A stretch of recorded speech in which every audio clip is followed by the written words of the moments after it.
is just trying to make herself feel better.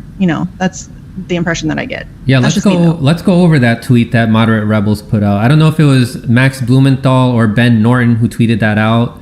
I remember in the video, Ben Norton was the one that seemed the most angry about it, but Max Blumenthal was the one who was laying down the facts.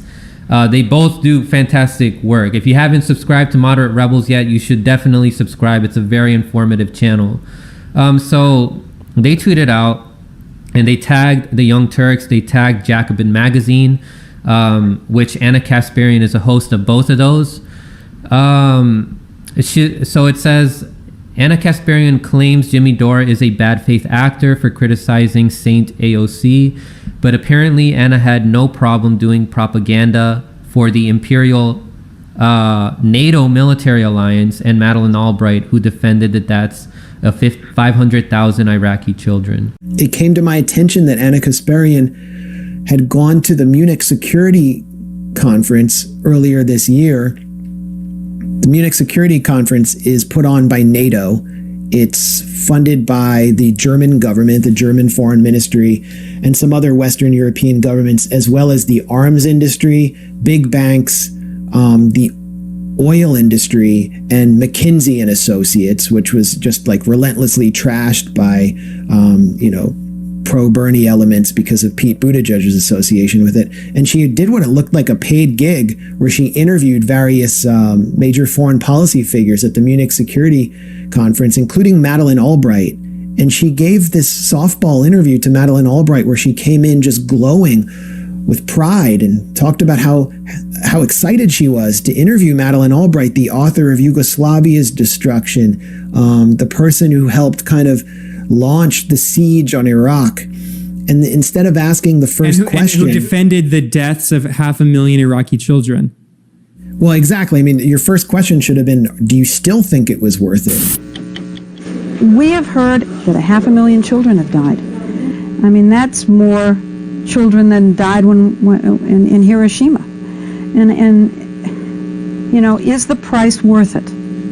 I think this is a very hard choice, but we think the price is worth it. And instead, it was just a softball interview for which Kasparian, it appeared to have been a paid gig for a NATO conference.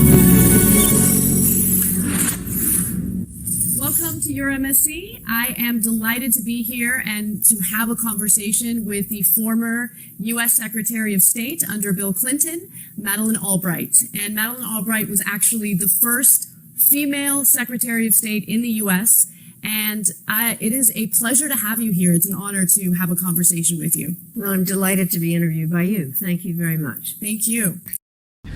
And then they went on to say, maybe it is no surprise Anna Kasparian thinks Jimmy Dore and other left-wing critics of Democratic Party leaders are acting in bad faith, considering she did this pro-NATO neoliberal propaganda for Francis End of History Fukuyama.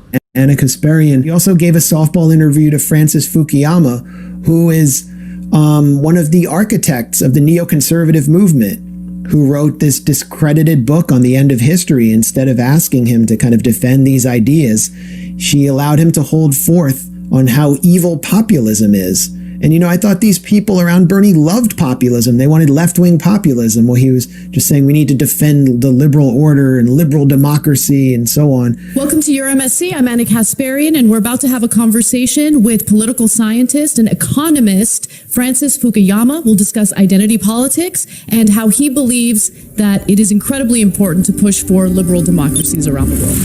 Welcome, everyone. I'm Anna Kasparian, and we're about to have a conversation with Ian Bremmer. He's the founder of Eurasia Group, and we're going to discuss U.S.-China relations along with the role of NATO in attempting to keep peace internationally. I hope you enjoy.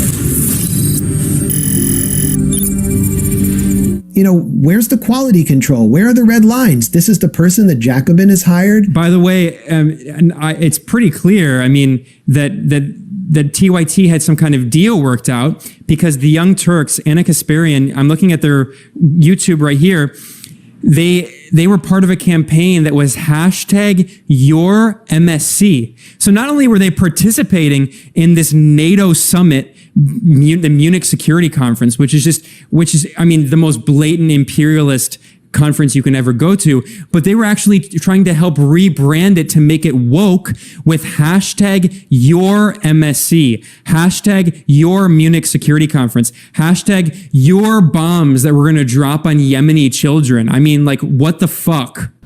So in that video, hang on a sec, let me bring the panel back. World. Now, doesn't that sound very imperialistic? And then, but Jim Warren's the bad faith actor. Exactly. Yeah. And then in another interview, so she interviewed several of these figures, and then she discussed with these foreign policy leaders how important it is to have NATO push for peace internationally. So I'm wondering if she is actually surrounding herself around real progressives. Why weren't these people trying to get her to? Why weren't they trying to talk her out of this?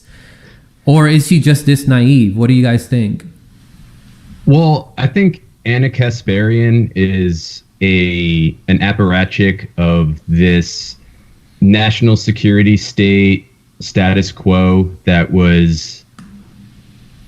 really came to the fore under Bill Clinton's presidency and was accelerated under Bush, especially after 9/11, when it was essentially no holds barred. We're going to torture people wherever we want. We're going to assassinate people wherever we want. And then Obama came in and took up that mantle and accelerated it. And for them, it's... So if you look at John McCain's funeral, for example, when George Bush passed Michelle Obama a cough drop, yeah, it's funny to laugh at, but it's also very symbolic of this sort of symbiosis that's formed under Trump between neoconservatives and neoliberals like Obama and the Clintons. And all they want is to preserve the status quo that they presided over or that they benefited under for decades now. And that status quo is tied directly to the national security state, to the CIA, to the Pentagon, to the FBI, to the NSA, there are so many. And because it keeps them in a comfortable place, so to speak, because it keeps them in power, because it enriches them, that's what they want back. And that's why they were so vehemently opposed to Trump, and that's why Russiagate was invented, and then taxpayer money was wasted for years on nothing, because Trump, as despicable as he is, he said it like it was, and what he said presented a threat to that national security state status quo. And so they were going to try to get him out with Russiagate. That didn't work. Then they childishly tried the what was it called?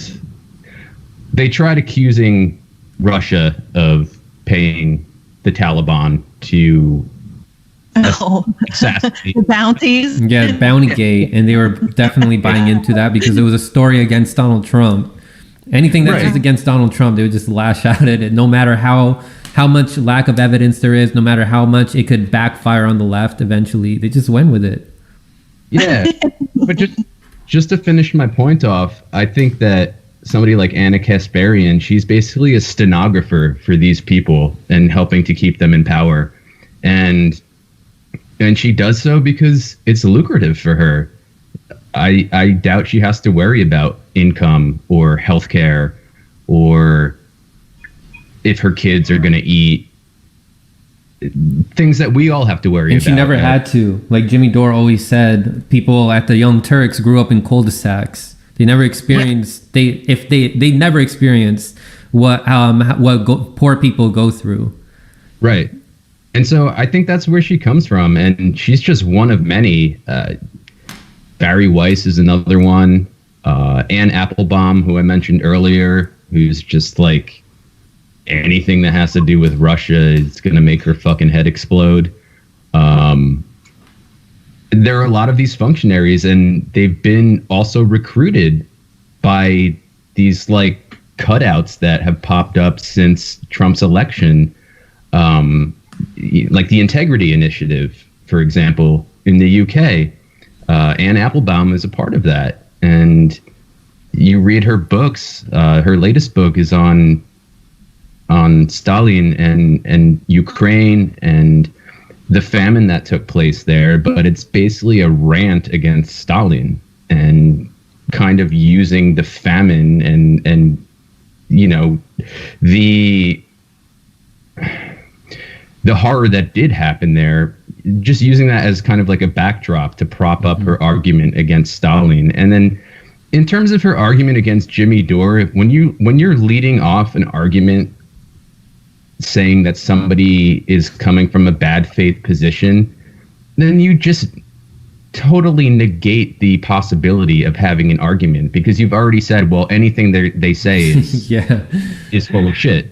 So yeah, and they do this all the time. Like it doesn't matter. It's the same thing that she does with Tulsi. Anything Tulsi says, it's not good. And that's it. That person is bad, and anything that they say, no matter what it is, it's bad now. It's like I said, she could save, you know, all the puppies and the fire and all that stuff. Like it doesn't matter. And it's the same thing with Trump.